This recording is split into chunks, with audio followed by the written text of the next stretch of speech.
오늘 이 본문의 말씀은 형제가 서로 다투는 것에 대해서 말씀하고 있습니다.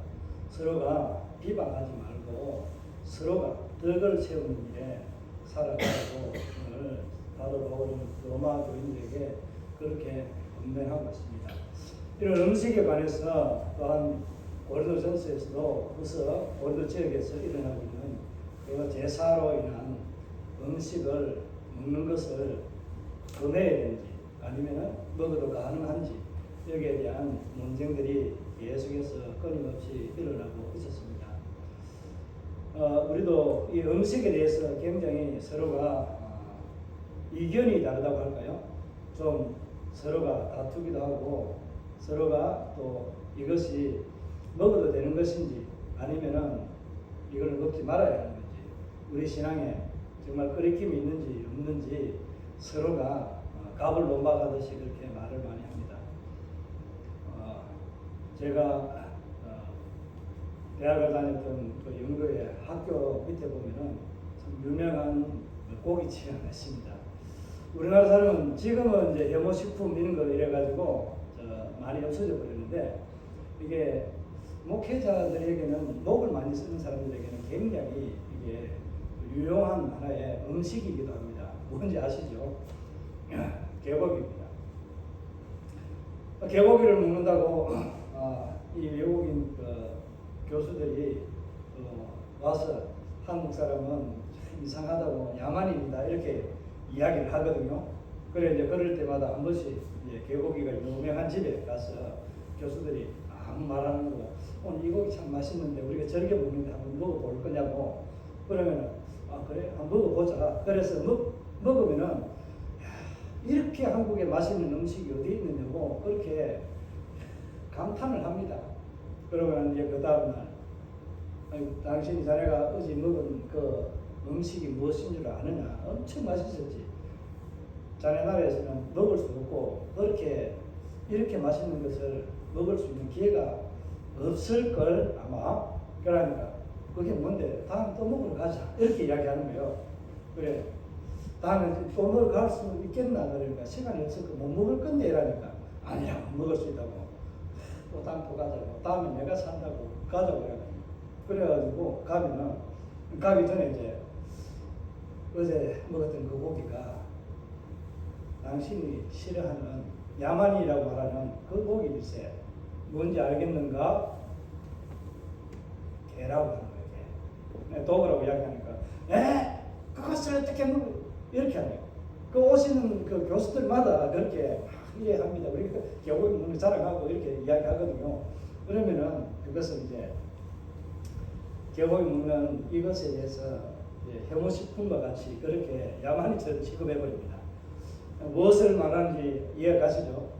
그 교수들이 자기 나라에서 가지는 이 하나의 음식 문화와 같은 이런 것들이 다른 문화에서 즐겨 먹는 것이 이게 서로가 문화적인 입장과 차이를 해가지고 극명하게 대립하게 되는 그런 경우들이 허다하다는 것을 말씀을 드립니다.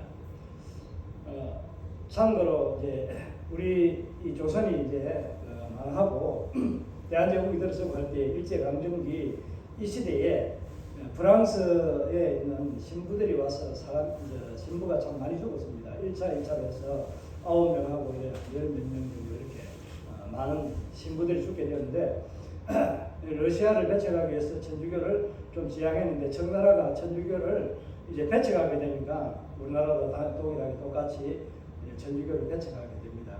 그런 과정에 있을 때에 프랑스에서 온 이제 신부가 이런 이야기를 합니다.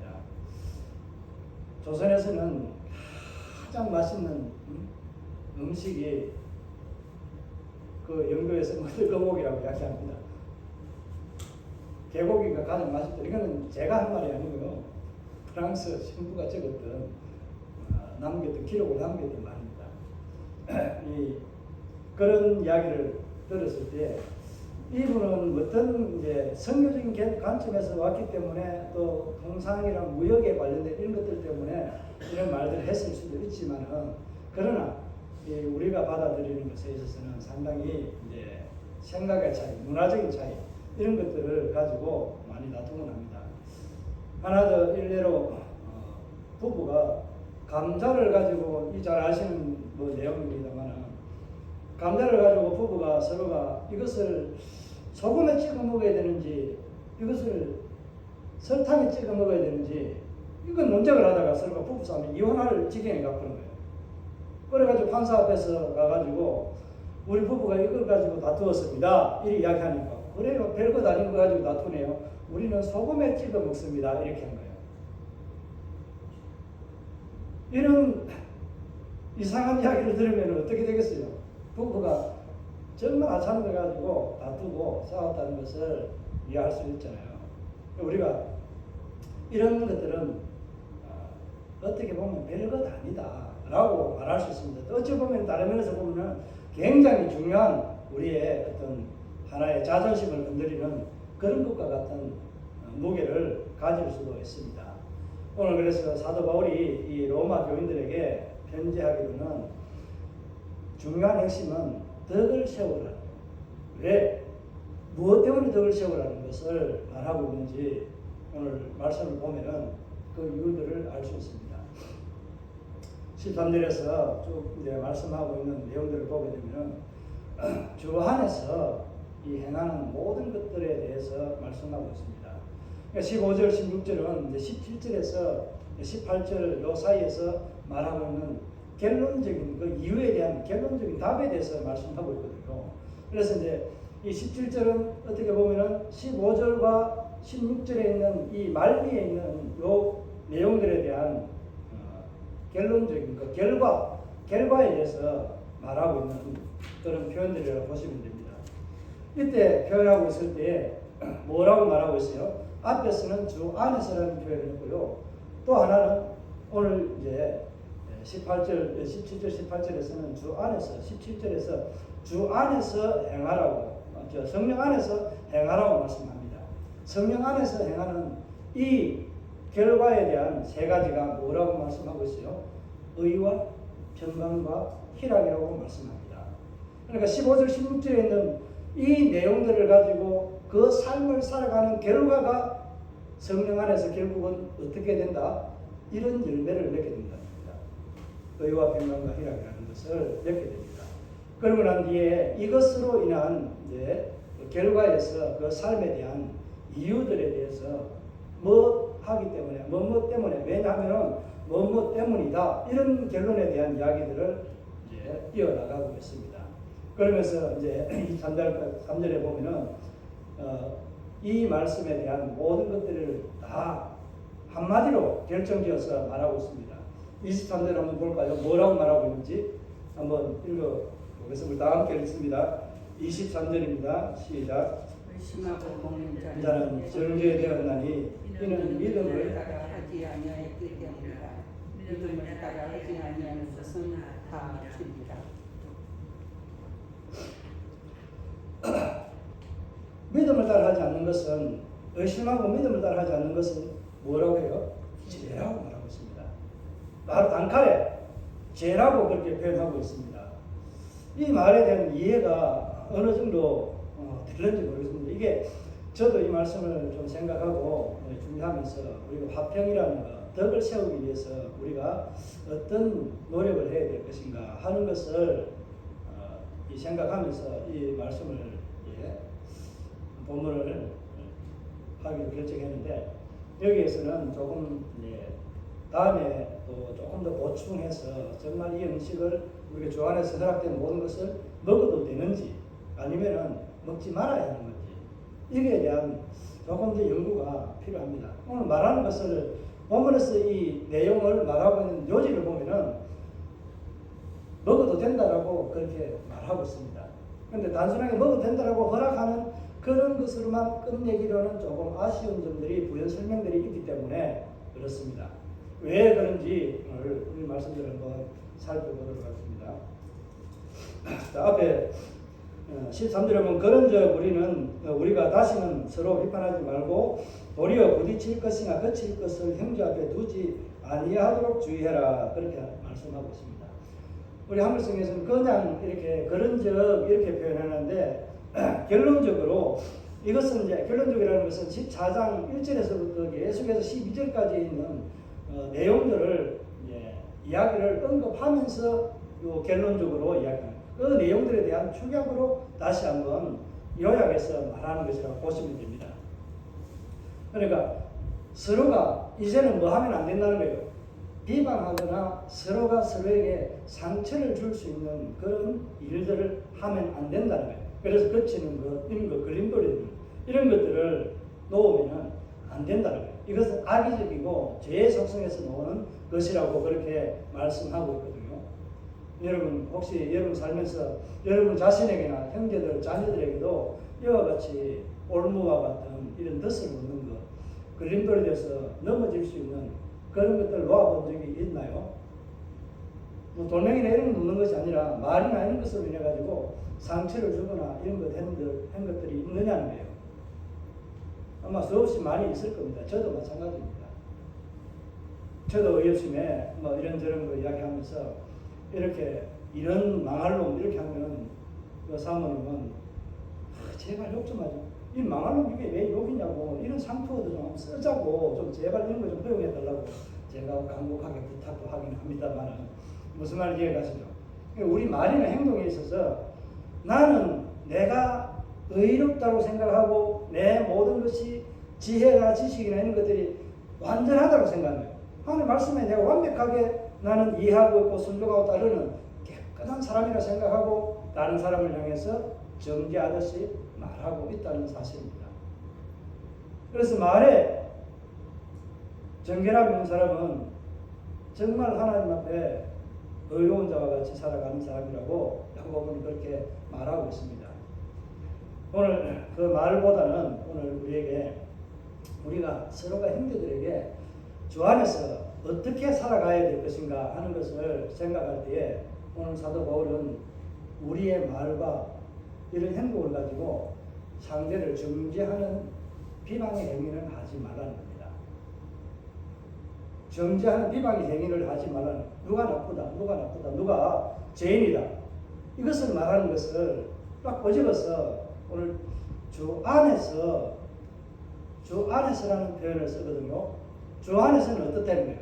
그럼 이 주 안이 아니고 주 밖에서는, 예수 밖에서는 어떤 일이 일어난다는 겁니까? 주 안에서는 오늘 본문의 말씀 한번 볼까요? 14절 한번 읽습니다. 자, 시작. 내가 주 예수 안에서 알고 확신하노니 무엇이든지 스스로 속되는 것이 없으되 다만 속되게 여기는 그 사람에게는 속되니라. 아멘. 주 안에서라는 이 표현의 의미를 무슨 말인지 이해가 가십니까? 다르게 말하면 주님이 오시고 난 이후이잖아요. 예수님이 약 2000년 전에 오시고 난 이후에 부활승천하시고 난 후에 다시 오시면 약속했는데 예수님이 오시기 이전에는 주 안이라는 표현을 안 썼습니다. 그런데 다르게 말하면 주 안이 아닌 사람 안에서는 어떤 결과가 일어났을까요? 스스로 뭐가 됐을까요? 오늘 14절의 말씀을 그대로 적용한다면 주 안에서는 스스로 죄되는 것이 없다는 거예요. 스스로 죄가 되지 않았다는 거예요. 정죄하는 이런 행위에 자신의 그 자리가 서 있지 않다는 거예요. 죄가 어떻게 보면 결석이 되지 않는다라고 말씀합니다. 왜 그렇게 표현할까요? 모든 죄와 사망의 권세를 이기신 예수 그리스도 안에 다시 사망이나 오는 것이 있다면 우리가 예수를 믿을 필요가 있어요. 다시 구약의 제사로 돌아가야 됩니다. 그러나 사람 안에서라고 하는 아담 안에서 우리는 뭐 했을까요? 범죄하게 되었다는 사실입니다. 그때는 스스로 아담이 하와가 범죄하게 되어서 범죄의 자리에 내려갔기 때문에 이런 표현이 가능합니다. 예수 안에는 다시는 죄의 자리에 스스로 내려간다 안 간다? 이건 누가 만드는 거예요? 죄의 자리에. 예수 안에서는 누가 만드는 거예요? 오늘 뒤에 보면은 다만이라고 하는 무엇을 제외하고는 하는 이 말이 다만이거든요. 그러니까 예수 안에서는 없는데 예수 안에서 스스로 죄가 되는 것이 없는데 다만 어떤 것은 죄가 된다라고 이야기하는 거예요. 자기 확신에 차가지고 이것은 죄가 된다고 끓긴 있다라고 먹지 말라고 하는 이런 정죄를 하는 그 사람에게는 예외가 된다는 겁니다. 그 사람은 누구의 말에 따라가는 거예요? 자기 의와 자기 말에 따라서 가는 거예요. 14절 말씀 다만 뭐라고 말씀하고 있어요? 속되게 여기는 그 사람에게는 속되다라고 말씀하는 이 내용의 이해가 가시는지 모르겠습니다. 아담 안에서는 스스로 죄가 되었지만 죄를 짓는 그런 죄인이 되었지만 예수 안에서는 스스로 죄를 짓는 자가 될 수 없다는 것을 말씀합니다. 내가 죄를 지었다고 해서 죄가 내게 성립 안 된다는 그런 표현이 아닙니다. 모든 죄와 사망을 이기신 예수 그리스도 그분의 이름 앞에서는 그 이름 안에서는 뭐가 있다는 거예요? 우리에게는 결코 정죄함이 없다는 것을 말씀합니다. 그렇게 정죄할 수 있는 권한은 누구에게 있다?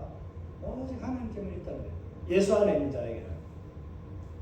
그리고 우리가 사람이 그 사람 이웃 형제를 보고 그 잘못한 것에 대해서 지적하면은 옳은 것이다, 그런 것이다, 잘못되었다고 말하는 거예요. 함부로 다른 사람의 형제를 비방하거나 정죄하거나 하는 행위는 굉장히 조심하고 금해야 될 성도의 행동입니다. 주 안에서입니다. 우리는 주 안에서라는 이 단어를 꼭 기억해야 됩니다. 저와 여러분은 주 안에 살기 때문에 스스로 죄인이 되는 길에 서지 않는다는, 내가 모르고 죄를 짓는 그런 행위는 할 수 있지만은 그렇다고 해서 죄의 자리에 있는 영원한 죄인으로 살아가는 죄인이 아니라는 사실입니다. 그러나 이것을 가지고 자기가 내가 이것을 죄라고 자기가 다른 사람을 향해 단죄하고 정죄하는 이것에 대해서는 그 사람에게는 뭐가 되는 거예요? 정죄당하는 그 사람이 죄인이 아니라 누가 죄인이라는 거예요? 정죄하는 그 사람이 죄인이 된다는 겁니다. 정죄당한 사람이 죄인이 되는 것이 아니에요. 17절, 18절을 보게 되면 그것을 좀 설명하고 있거든요. 이제 15절 한번 읽겠습니다. 시작. 만일 음식으로 말미암아 내 형제가 근심하게 되면 이는 내가 사랑으로 행하지 아니함이라. 그리스도께서 대신하여 죽으신 형제를 내 마음으로 내 형제를 내 음식으로 망하게 하지 말라. 그렇게 말씀하고 있습니다. 여기서 예수 안에서는 속된 것이 없고 정죄하지 못한다라고 그렇게 말씀을 드렸는데 15절에 보면은 만일 음식으로라고 이렇게 하고 있는데 여기서는 원어적인 의미에서는 음식이라는 게 식물 채소와 같은 이런 것들을 두고 이야기합니다. 고기와 같은 이런 것들을 다 포함해서 말하고 있거든요. 그러니까 고린도 지역의 대사 문제로 인한 그 고기를 먹어야 되니 말아야 되니 하는 논쟁과 연관이 있다는 것을 볼 수 있습니다. 그래서 이 음식에 대해서 이것을 가지고 말할 때에 형제에 대해서 어떻게 하는 거예요?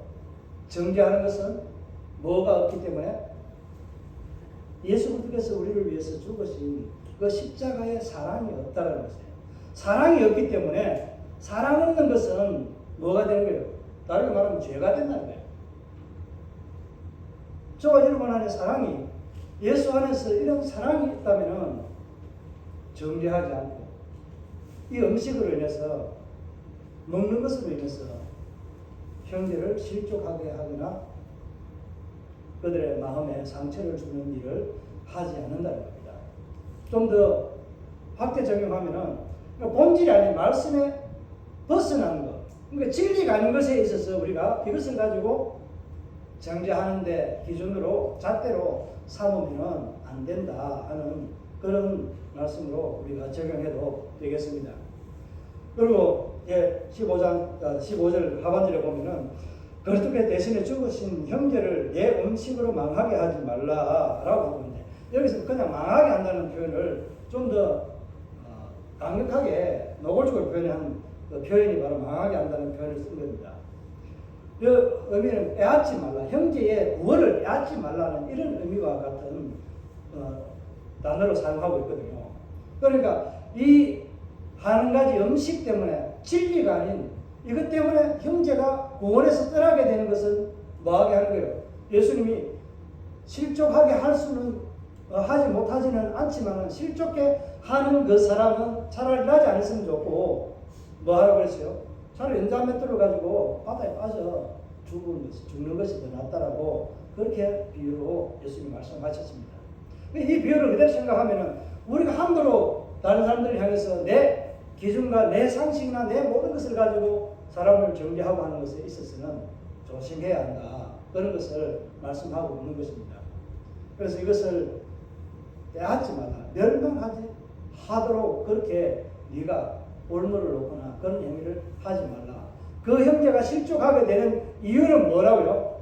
예수 그리스도의 사랑이 없다는 거예요. 예수 그리스도 십자가에 죽으심으로 나를 위해서 죽으신 그 사랑이 내게 나타나는데 나는 그 사랑이 형제들에게 나타나지 않고 있다는 것을 말씀하고 있거든요.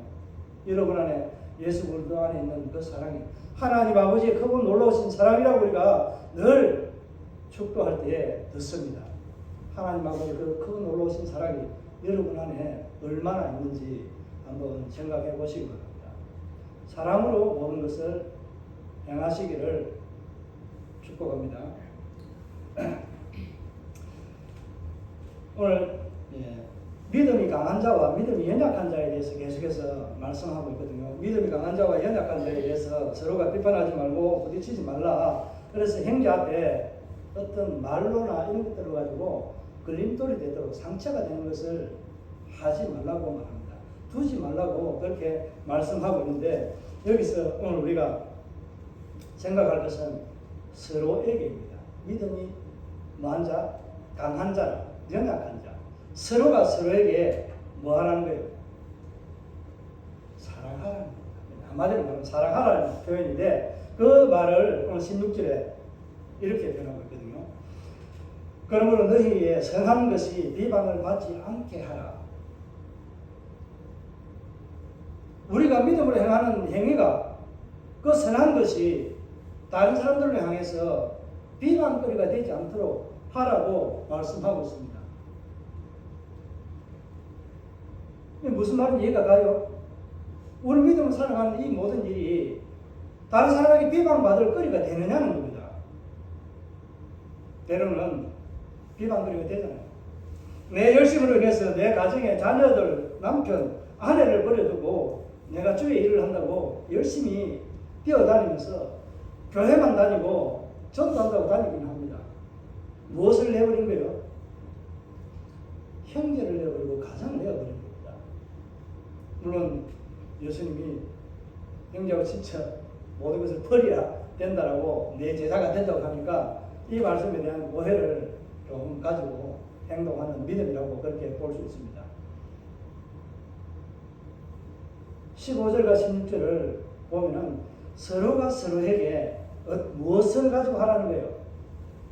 15절에서 말하고 있는 것처럼 예수님이 십자가에 죽으신 그 희생, 그 사랑으로 너도 형제에게 똑같이 예수님처럼 낮아지는 자리에, 부끄러운 자리에 내려간 것처럼 그 죽음의 자리에 내가 없어지는 것처럼 보이는 그 자리에까지 나도 내려가야 한다는 것을 말씀하고 있습니다. 이게 사랑이 없다라고 하는 15절 상반절, 중반절까지의 말씀의 내용이기도 합니다. 그러니까 비방을 받지 아니하려고 하면 무엇이 있어야 될까요? 사랑이 있어야 됩니다. 주의 일을 하는데 사랑이 있다면 어떻게 할까요? 내 형제 자매들을 가정을 내팽개치고 그냥 교회 일에만 전도한다고 여기만 올인할 수 있을까요? 그 형제를 사랑하는 것은 그 형제를 배려하는 마음이 있다라고 하는 것을 우리에게 암시해 줍니다. 여러분 안에 형제를 배려하는 마음, 이 마음들이 좀 더 싹트고 풍성해지기를 주의 이름으로 축복합니다. 부탁드립니다. 17절에 보면 하나님의 나라는 이렇게 바로 말씀하고 있습니다. 예수 안에서 이야기하고 이제 하나님 나라에 대해서 바로 직접적으로 이야기를 하고 있습니다. 하나님 나라는 어떤 나라인가 하는 것을 말씀하고 있는데 하나님 나라는 먹는 것과 마시는 것이 아니라고 그렇게 말하고 있거든요. 아니라는 요 표현이 아니라는 이 부정사가 앞에 있는 먹는 것과 마시는 것 두 개를 다 언급하고 있거든요. 그러니까 하나님 나라는 먹는가 마시는 것이 아니라 이런 걸 가지고 우리가 논쟁하고 이 다투거나 비방하거나 해서는 될 일이 아니라는 거예요. 하나님 나라는 무엇을 가지고 해야 된다는 거예요. 뒤에 나오는 오직 성령 안에서. 그러니까 앞에는 예수 안에서 우리에게 베풀어진 사랑이라는 이 단어를 가지고 말했다면 죄가 없다는 거예요. 예수님이 해결했기 때문에 죄가 없다는 거예요. 그러면은 주 안에서 할 때에 예수 안에서라고 이야기할 때에 사람 안이라는 것을 비교했을 때 스스로 아담은 죄인이 길에 서게 되는 모습을 보았던 것처럼 우리는 스스로 예수 안에 있는 자에게는 스스로 죄의 자리에 들어가지 않는다는 거예요. 죄로 인한 정죄를 받지 않는다는 거예요. 죄를 짓지 않는다는 것이 아니라 죄의 구속을 받지 않는다는 거예요. 죄의 노예가 되지 않는다는 의미가 담겨 있다면 하나님 나라는 무엇이에요? 성령 안에서 의와 평강과 희락이라고 말씀하고 있습니다. 여기에서는 의라는 것은 죄가 없는 것에 대해서 말씀하고 있습니다. 하나님은 의를 입어서 이것보다 하나님께로부터 받은 이런 의보다는 무엇에 관련된 거예요? 내 자신의 내 삶이 죄가 없는 무결점한 그런 이 죄인이 아닌 의인의 삶을 살아가는 것을 말하고 있습니다. 이건 하나님으로부터 정죄를 받지 않는 죄가 아니라는 의미입니다. 무슨 말이 이해갑니까? 하나님 나라에는 누가 들어가요? 오직 의인만이 예수를 믿는 믿음의 고백이 있는 자만이 들어갑니다. 그런 배경 안에서 우리는 죄에 대한 문제를 다 해결함 받았습니다. 그런데 예수 안에 있는 성령 안에 있는 하나님의 나라의 사람들은 먹는 것과 마시는 것에 얽매이지 않고 무엇을 살아간다고요?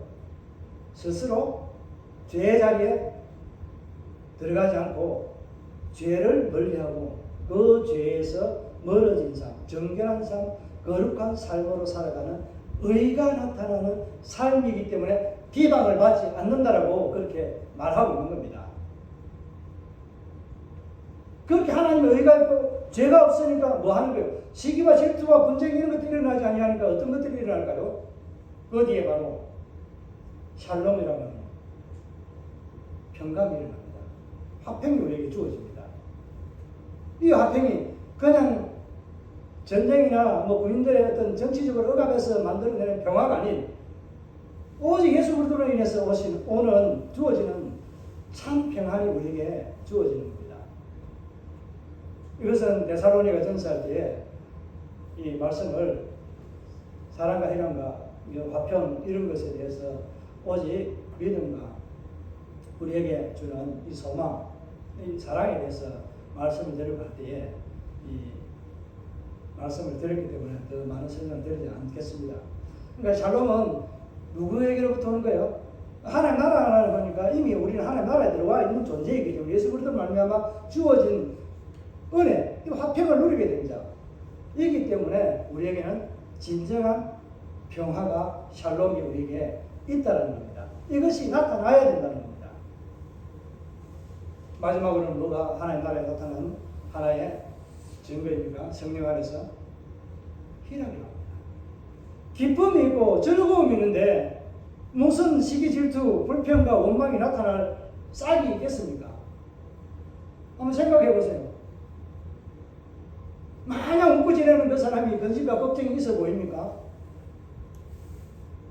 여러분 어떻게 생각해요? 매일 그냥 마냥 즐거워서 웃고 지내는 그 사람이 근심과 걱정으로 나는 왜 이래 1등 이하는 패배라고 생각하면서 좌절하면서 실망하고 저놈은 잘되고 나는 못되고 이런 원망과 불평이 있고 저것은 못돼가지고 잘되고 잘 먹고 잘 사네 부모 잘 만나서 잘 사네 이런 불평과 원망 같은 시기나 이런 것들이 일어나게 될까요? 저는 전혀 일어나지 않는다고 생각합니다. 마음에 즐거움이 있는 자는 뭐 한다고 했어요? 잠언 15장 15절에 항상 잔치한다고. 그 마음에 즐거움이 있는 자는 항상 기쁨이 있고 잔치한다는 그런 표현을 잠언에서 솔로몬 전도자가 그렇게 표현해 놨습니다. 왜냐하면 자기가 그것을 경험했기 때문에 그렇게 표현할 수 있는 거예요.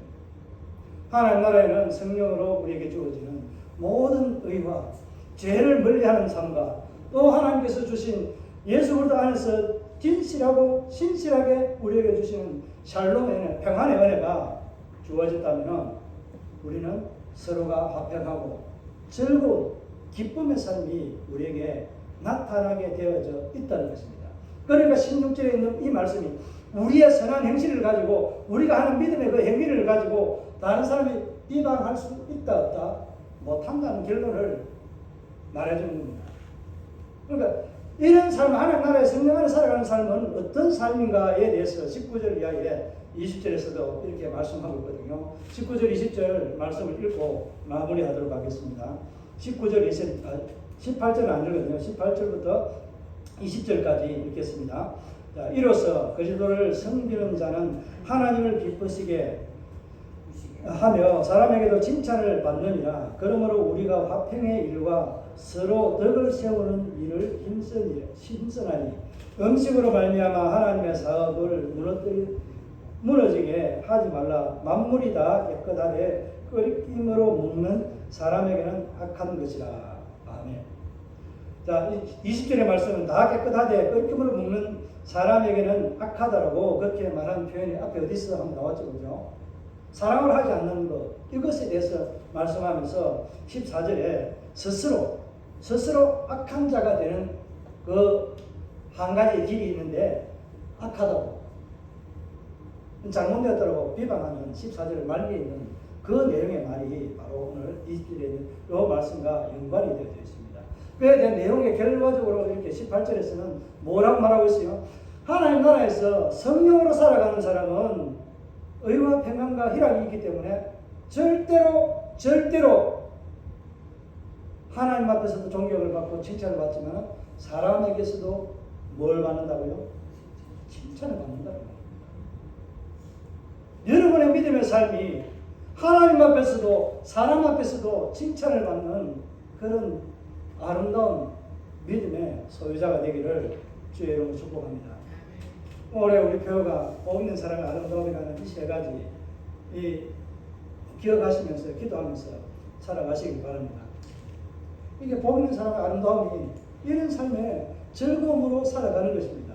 이게 바로 오늘 이제 18절에서 말하고 있는 것처럼 하나님을 섬기는 자, 예수 그리스도를 위해 살아가는 그 사람은 하나님 앞에서도 존귀함을 얻지만 사람 앞에서도 존귀함을 얻는 칭찬을 받는 그런 삶이 되는 이유가 뭐라고 말씀했습니까?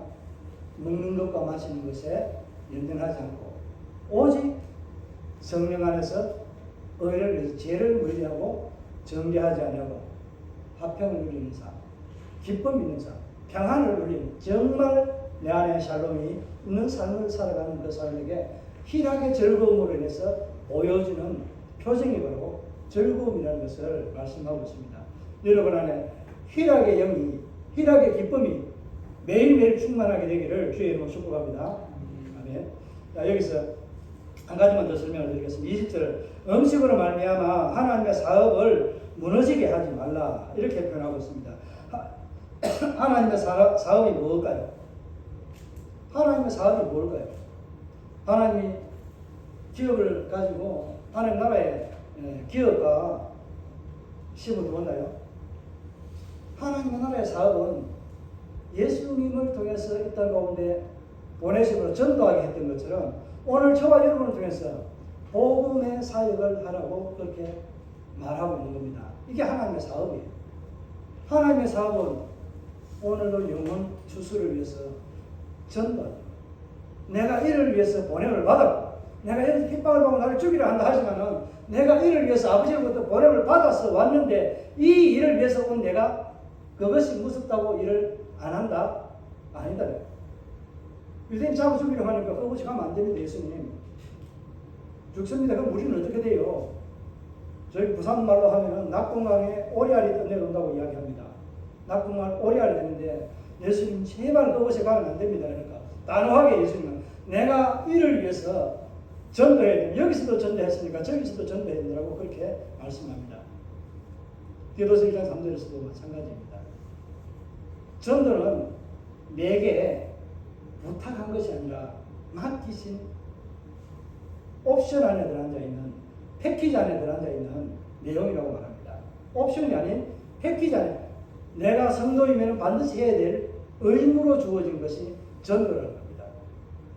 그래서 전도로 보냄을 받은 자 예수 그리스도 신뢰함으로 있다고 하신 예수님을 전하는 그 사업을 망하게 하는 일이 우리가 하나님 나라에서 살아 성령 안에서 살지 아니하면은 어떻게 된다? 이런 결과를 초래한다고 말씀하고 있습니다. 여러분이 하나님 안에서 하나님 사업을 망하게 하는 자가 되시렵니까? 아니면은 하나님의 사업이 엉망하게 되는 놀라운 은혜의 자리에서는 복의 통로가 되기를 원합니까? 복의 통로에서는 저와 여러분 삶이 되기를 바랍니다.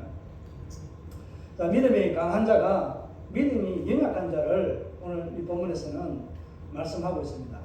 하나님 나라 먹는 것, 마시는 것, 본질이 아닌 것에 대해서 생명을 걸고 다투는 것이 아니고 비방하는 것이 아니라 사랑으로 우리는 대해야 된다. 사랑으로 하지 않는 것은 모든 것은 죄다라고 말씀합니다. 그런 죄의 자리에 서지 않는 삶을 살아가려고 하면은 주를 위해서 하나님 나라에서 살아가는 성령 안에서의 삶, 하나님 나라의 삶이라고 말하는 그 하나님 나라를 가져다 준 예수 그리스도 안에 있는 사람은 스스로 뭐 하지 않는다고 죄인이 되지 않는다. 죄의 자리에서 늘 빠져 사는 죄인의 모습으로 살지 않는다는 것이고, 하나님 나라에 예수 그리스도를 위해서 하나님 나라의 백성으로 살아가는 사람은, 성령으로 살아가는 사람은 어떤 사람이다? 날마다 주를 위해서 하나님 나라의 사업을 위해서 살아가는 사람, 의와 평강과 희락의 삶을 통해서 하나님 앞에 존경을 받고 칭찬을 받고 사람 앞에서도 역시 이와 같은 존경과 칭찬을 받는 자가 바로 참된 그리스도인이라는 삶을 말씀하고 있습니다. 이것을 사도 바울은 덕을 세우는 일에 너희가 힘을 다해라 라고 한마디로 그렇게 요약해서 말씀하고 있습니다. 덕을 세우는 일이 하나님의 사업을 흥왕하게 하는 삶을 살아가는 것입니다. 여러분 안에 의와 평강과 희락의 은혜가 넘쳐나는 믿음의 주인공들이 되시기를 주의 이름으로 축복합니다. 아멘. 이 말씀을 생각하면서 결단하는 시간을 가져야 되는데, 글쎄요, 성찬식을 가지고